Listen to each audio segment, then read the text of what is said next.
Okay, this lecture is about the slopes, the derivatives, of two of the great functions of mathematics, sine x and cosine x. Why do I say great functions? What sort of motion do we see sines and cosines? Well, I guess I'm thinking of oscillations. Things go back and forth. They go up and down. They go around in a circle. Your heart beats and beats and beats. Your lungs go in and out. The earth goes around the sun. So many motions are repeating motions. And that's when sines and cosines show up. The opposite is growing motions. That's where we have like powers of x, x cubed, x to the nth. Or if we really want the motion to get going, e to the x. So, or decaying would be e to the minus x. So there are two kinds here. We're talking about the ones that repeat and stay level, and they all involve sines and cosines. And to make that point, I'm going to have to, you know what sines and cosines are for triangles from trigonometry. But I have to make those triangles move. So I'm going to put the triangle in a circle with one corner at the center and another corner on the circle, and I'm going to move that point. So it's going to be circular motion. It's going to be the motion that, the perfect model of repeating motion around and around the circle. Okay, and then the answer we're going to get is just great. The derivative of sine x turns out to be cosine x. And the derivative of cosine x turns out to be minus sine x. You couldn't ask for more. So my interest is always to explain those. But then I want to really, we're seeing this limit stuff in taking a derivative. And here's a chance for me to find a limit of this turns out to be the crucial quantity. The sine of an angle divided by the angle when the angle goes to 0. Of course, when it's at 0, the sine of 0 is 0, and so we have 0 over 0. This is the big problem of calculus. You can't be at the limit because it's 0 over 0 at that point. But you can be close to it. And then if we drew a graph, had a calculator, whatever we do, we would see that that ratio is very close to 1. But today, we're going to actually prove it from the meaning of sine theta. Okay, now remember what that meaning is. So back to the start of the world, actually back to Pythagoras, way, way back. The key fact is what you remember about right triangles, a squared plus b squared equals c squared. That's where everything starts for a right triangle. I don't know if Pythagoras knew how to prove it. I think his friends helped him. And a lot of people have suggested proofs. Einstein gave a proof. Some US president even gave a proof. So it's a fundamental fact, and I'm going to divide by c squared because I like the right-hand side to be 1. So if I divide by c squared, I just have a squared over c squared plus b squared over c squared is 1. And I'm going to make that hypotenuse in my picture 1. So then this will be the a over c, and that ratio of the near side to the hypotenuse is the cosine. So what I have here is cosine theta squared. Let me put theta in there. Theta is that angle at the center. And what's b? So this is a over c. That's cosine theta. B over c is this point, and that's sine theta. And they add to 1. So that's Pythagoras using sines and cosines. So this is the cosine, and this vertical distance is sine theta. Okay. So that's the triangle I like. That's the triangle that's going to move. As this point goes around the circle at a steady speed, this triangle is going to move. The base will go left and right, left and right. The height will go up and down, following cosine and sine. And we want to know things about the speed. Okay, now, so that's circular motion. Now I've introduced this word radians. And let me remind you what they are and why we need them. Why don't we just use 360 degrees for the full circle? 360 degrees, well, you know, that's a nice number, 360. Somebody must have thought it was really nice and chose it for measuring angles around the world. But, you know, it's nice, but it's not natural. It just, somebody thought of it. So it's not good. What we need is the natural way to measure the angle. If we don't use the natural way, then this is the sine. If I measure this x in degrees, that formula won't be right. There'll be a miserable factor that I want to be 1. So I have to measure the angles the right way. And here's the idea of radians. The measure of that angle is this distance around the circle. That distance I'm going to call theta. And I'm going to say this angle is theta radians when that distance is theta. So that now, what's a full circle? Well, a full circle would mean the angle went all the way around. I get the whole circumference, which is 2 pi. So 360 degrees is 2 pi radians.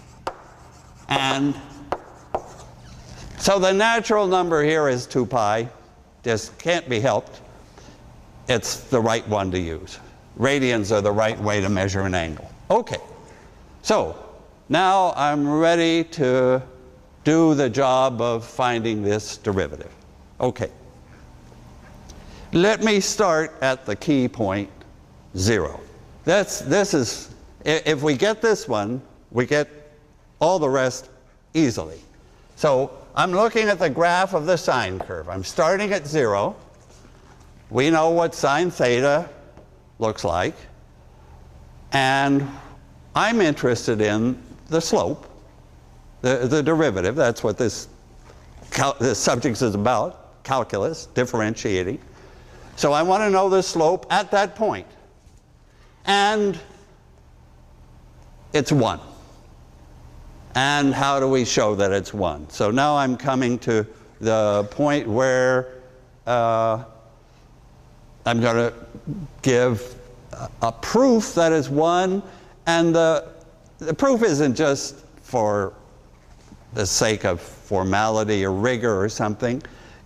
You really have to understand the sine function, the cosine function, and this is the heart of it. Okay, so we want to show that slope is 1. How am I going to do that? I'm going to, so here's our, that's the slope, right? If I go a tiny amount theta, then I go up sine theta. So in this average slope, for this, if I take a finite step, I could have called it delta theta, but I don't want to write deltas all the time. So I just go out a little distance theta and up to the sine curve. I stopped at the sine curve, by the way. The straight line is a little above the sine curve here.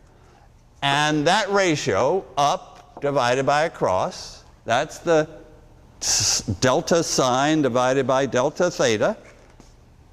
And because it started at 0, it's just sine theta is the distance up, and theta is the distance across. So this is the average slope. And of course, you remember what calculus is doing. There's always this limiting process where you push things closer and closer to the point, and you find the slope at that point. sometimes called the instantaneous velocity or slope or derivative. Okay. Now, here's the way it's going to work. I'm going to show that sine theta over theta is always below 1. So two facts I want to prove. I want to show that sine theta over theta is sine theta over theta. Oh, well, let me get this right. I want to show, I might as well put it the neat way, I want to show that sine theta is below theta. This is for theta greater than 0. That's where I'm doing.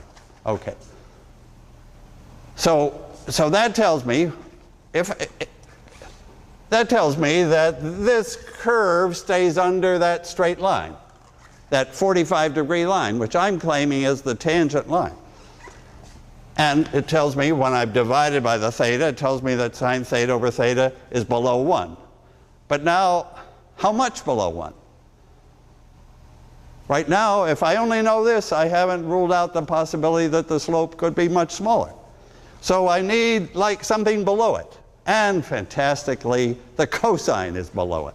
So the other thing that I want to prove is that the cosine, and let me do it this way. I'm going to show that tangent of theta is bigger than theta. Again, some range of thetas. Positive thetas, up to somewhere. I don't know. I think maybe pi over 2, but main point is near 0. That's the main point. So can I just rewrite? Do you remember what the tangent is? Of course, sine theta over cosine theta. So this is sine theta over cosine theta bigger than theta. We still have to prove this. And now I want to bring the theta down and move the cosine up. And that will tell me that sine theta, when I divide by the theta and multiply by the cosine theta, so that was the same as that, was the same as that, and that's what I want. That tells me that this ratio is above the cosine curve.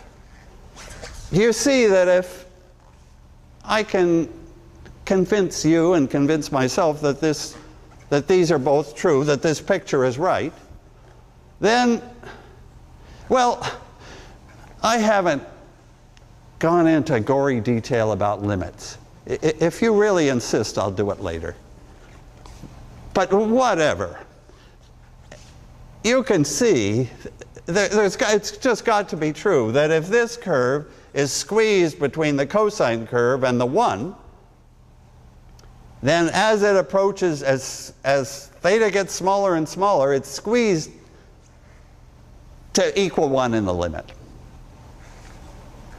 Allow me to say that that's pretty darn clear. Okay. Whatever limit means. Okay, so these are the main facts that I need to show, and I need to show those using trig, right? I have to go back to, I have to draw some graph that convinces you.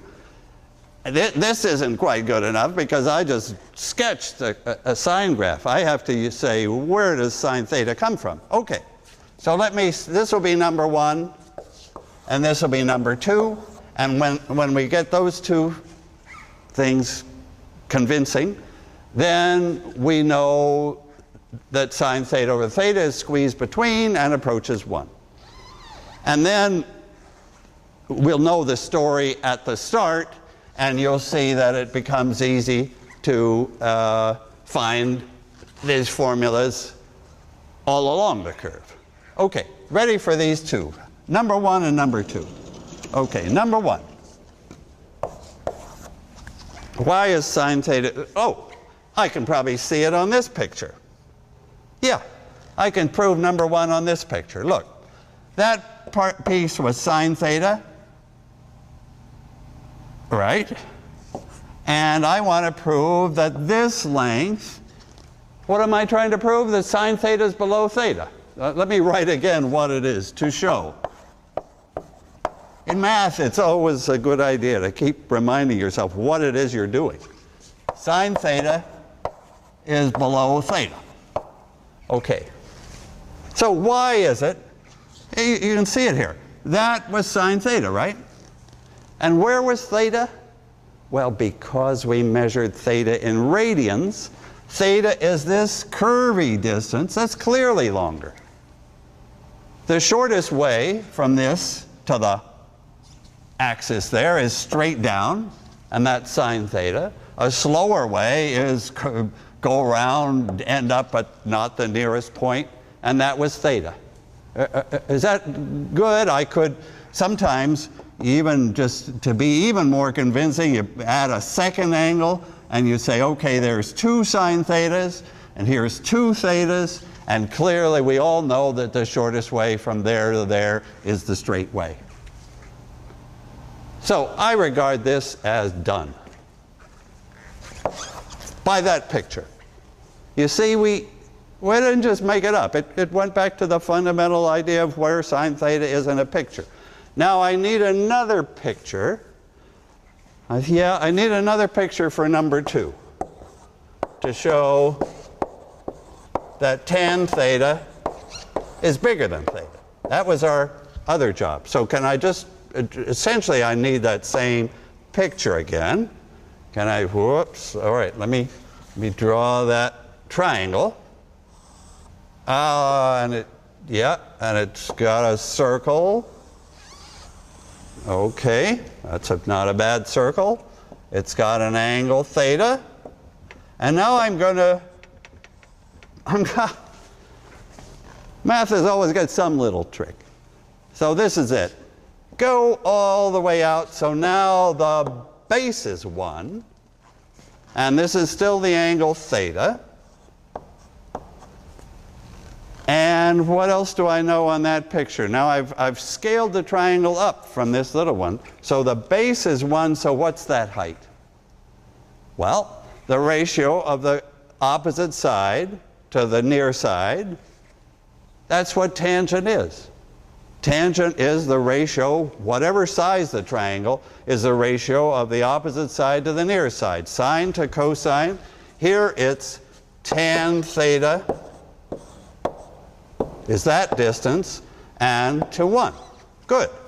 Okay, but now how am I going to see this? Well, I have to ask you, and it's okay, to think about area instead of distance for a moment. What about area?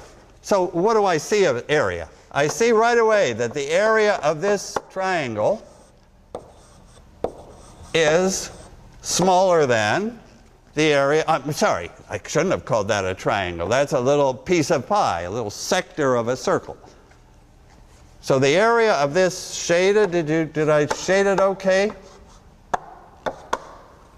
Is less than, so this is the area of the sector of the, can I just call it the pie, piece of pie, is less than the area of the triangle. But we know what the area of the triangle is, right? What's the area of a triangle? That we can do that. It's the base, half, right? A half times the base times the height. So the area of the triangle is a half times the base 1 times the height. Okay. Notice we've got the sign going the right way. We want tan theta to be bigger than something. So what do I hope?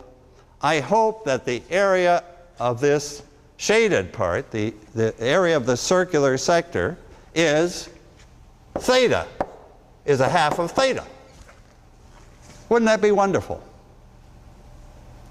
If I look at those areas, nobody's in any doubt that this piece, this sector that's inside the triangle, has an area less than the area of the triangle. So now I just have to remember, why is the area of this sector half of theta?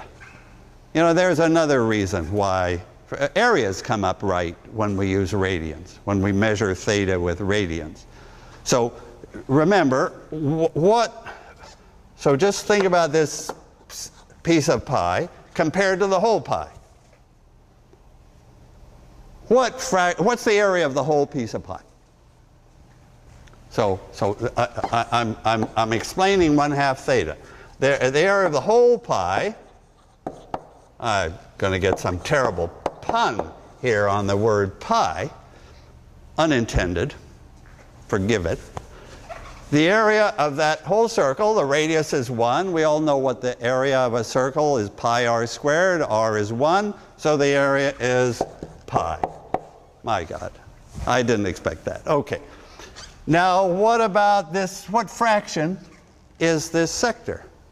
Well, it's the whole angle would be 2 pi, and this part of it is theta. So I have the sector is theta over 2 pi, that's the angle fraction, times the pi, the whole area. You see it? This piece of pie, or pizza, whatever. Yeah, if I'd said pizza, I wouldn't have had that terrible pun. Forget it. Okay. So the area of this piece of pizza compared to the whole one is theta over the whole 2 pi, right? Yeah, suppose it was a pizza cut into the usual like 6 pieces. So then this would be a 60-degree angle, but I don't want degrees. What would be the angle of that piece of pizza that's cut when the whole pizza is cut in 6? It would be 1/6 of 360, that's 60 degrees, but I don't want degrees. It's 1/6 of 2 pi. And this one is theta of 2 pi. Anyway, the pi's cancel. Theta over 2 is the right answer, and now we can cancel the 1/2, and we've got what we want. That's pretty nice when you realize that we were facing, like, for the first time, more or less, the sort of tough problem of calculus when I can't really divide theta into sine theta. Sine theta, simple, you know, I can't just divide it in. I have to keep them both approaching 0 over 0 and see what that ratio is doing. Okay, and now I said to conclude, I'll go back and prove the slopes, find the slopes at all points. Okay, so at all points. Now let's start with sine x. Okay. Okay. So what am I doing now? I'm looking at the sine curve. You remember it went up like this and down like this. Okay, I'm taking any point x. And suddenly I change the angle from theta to x. Just because I'm used to functions of x. We're just talking letters there. X is good. And this is a graph of sine x. X is measured in radians still. Okay. So now what am I doing to find the derivative at some particular point? I go a little, I look at the sign there. I go a little distance delta x, right? I go up to here, and I look to see, I want to know the change in sine x divided by the change in x. And of course, I'm going to let the piece get smaller and smaller. That's what calculus does. Okay, the main point is my x is now here instead of being at the start. I've done it for the start, but now I have to do it for all the other x's. So there's the x. There's the x plus delta x, a little bit along. And so, in other words, can I write this in the familiar way? Sine of x plus delta minus sine there divided by delta x. Okay. So again, we can't simplify totally by just dividing the delta x in. We've got to go back to trigonometry. Trig had a formula for the sine of a plus b. 2 angles added, then there's a neat formula for it. So the sine, can I remind you of that formula? It is the sine of the first angle times the cosine of the second minus the cosine of the first angle times the sine of the second. Okay? You remember this, right? From trig. That's sine of a plus b. It's this neat thing. Now I have to subtract sine x. So now can I subtract off sine x? When I subtract off sine x, then I need a minus 1. And now I have to divide by delta x. So I divide this by delta x, and I divide this by delta x. Okay. This is an expression I can work with. That's why I had to remember this trig formula to get this expression that I can work with. Why do I say I can work with it? Because this is exactly what I've already pinned down. Delta x is now headed for 0. This point is going to come close to this one. So I've got two terms. This sine delta x over delta x, what does that do as delta x goes to 0? It goes to 1. That was the point of that whole right-hand board. So this thing goes to 1. Wait a minute. That's a plus sign. Everybody watching is going to think, okay, forgot trig. Right. The sine of the sum of an angle is the sine times the cosine plus the cosine times the sine. Sorry about that one too. Okay, so sine of delta x over delta x goes to 0. And now finally, this goes to 1. And actually, I need another little piece. I need to know this piece, and I need to know that that ratio goes to 0. So I need to go back to that board and look again at the cosine curve at 0. Because this will be a slope of the cosine curve at 0. And the slope comes out 0 for the cosine curve. The slope for the sine curve came out 1. Do you see how it's working? So this is gone because of the 0. This is the cosine x times a 1. Altogether, I get cosine of x. Hooray. That's the goal.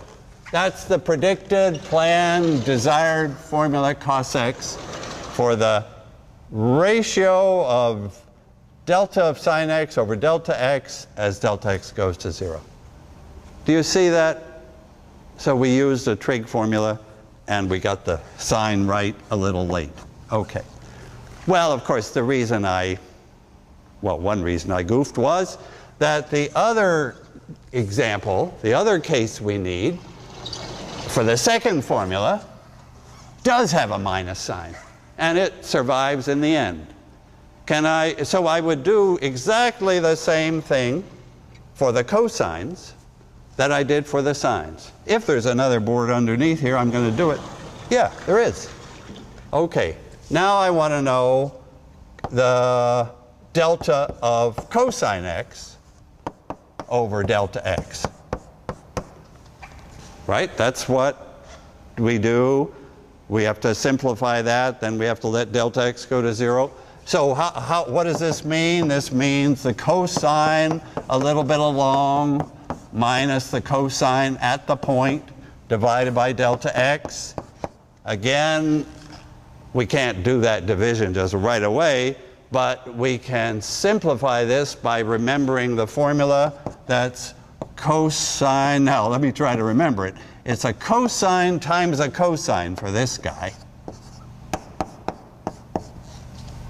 plus a sine, no, minus, yeah, minus a sine times a sine. That's the formula that we all remember and go to sleep with. Okay, now divide by delta x. Oh, first subtract cosine x. So there was a cosine x, so I want to subtract one of them. Okay, and now I have to divide by the delta x, so I do that there. I do it here. And you see that we're in the same happy position. We're in the happy position that as delta x goes to 0, we know what this does. That goes to 1. We know what this does, or we soon will. That goes to 0, just the way they did on the board that got raised. So that term disappeared just like before. This term survives. It's got a 1, it's got now a sine x, and it's got now a minus sign. So that's the final result, that the limit is minus sine x. That's the slope of the cosine curve. And you wouldn't want it any other way. You want that minus sign. You'll see, you'll see it with second derivatives. So it's just terrific that those functions, the derivative of the sine is the cosine with a plus, the derivative of the cosine is the sine with a minus. Okay. And we've almost proved it. We just didn't quite pick up this point yet. And let me do that. That will finish this lecture. Why does that ratio approach 0? Okay, what is that ratio? That ratio is coming from the cosine curve. The cosine curve at 0. The way this ratio came from the sine curve at 0. Here I'm taking, this is delta cosine. Well, yeah, there are lots of ways I can do this, but maybe I'll just do it the way you see it. What's the slope of the cosine at 0? Yeah, I think I can ask that without doing limits, without doing hard work. I'll just add the rest of the cosine curve because we know it's symmetric. What's the slope at that point? This is actually the most important application of calculus. It is to locate the place where a function has a maximum. The cosine, its maximum is right there. Its maximum value is 1, and it happens at theta equals 0. So the slope at a maximum, all right, I'm going to put this, I could get this result by these pictures, but let me do it like short circuit. The slope at the maximum is 0. Okay. You see, your intuition tells you that. If the slope was positive, the function would still be rising. It wouldn't be a maximum, it would be going higher. If the slope was negative, the function would be coming down and the maximum would have been earlier. But here the maximum is right there. The slope has to be 0 at that point. And that's the quantity that we were after, because this is the cosine of delta x. There's the cosine of delta x. Here's the 1. Here's the delta x. And this ratio is height over slope. It gets to height over slope as we get closer and closer. It's the derivative, and it's 0 at a maximum. And my notes give another way to convince yourself that that's 0 by using these facts that we've already got. Okay, so let me just recap one moment, which this board will do. We now know the derivatives of 2 of the great functions of calculus. We already know the derivative of x to the nth, and in the future is coming e to the x and the logarithm. Then you've got the big ones. Thank you. This has been a production of MIT OpenCourseware and Gilbert Strang. Funding for this video was provided by the Lord Foundation. To help OCW continue to provide free and open access to MIT courses, please make a donation at ocw.mit.edu/donate.